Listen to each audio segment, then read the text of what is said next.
Yar bize yar dediler, beni hiç düşünmediler. Üzerime geldiler, dünyamı zindan ettiler. Şu genç yaşımda beni isyankar bir kul ettiler. Şu genç yaşımda beni isyankar bir kul ettiler. Ana bırak çalayım, buna da karşı geldiler. Bunlar yetmezmiş gibi sazıma leker sürdüler. Zaten derdim var benim, dert üstüne dert verdiler. Zaten derdim var benim, dert üstüne dert verdiler. Yalnızım yürüyorum, nereye gidem bilmiyorum.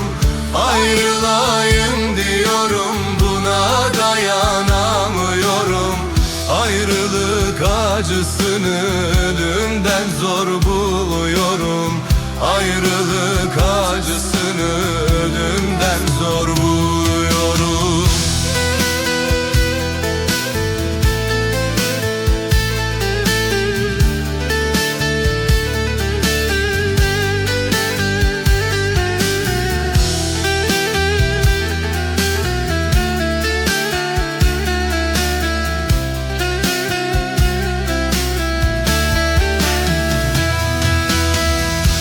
Bir besele dayı vayezdi çim şoreşe.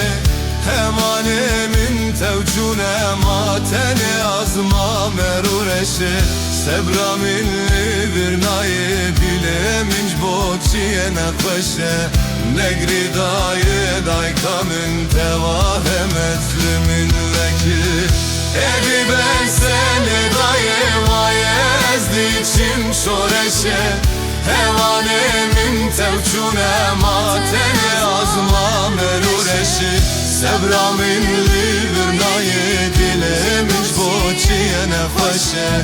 Negri dayı daykamın tevahem ezlimin vekil. Ebecinu şimdi bin guru kulilke.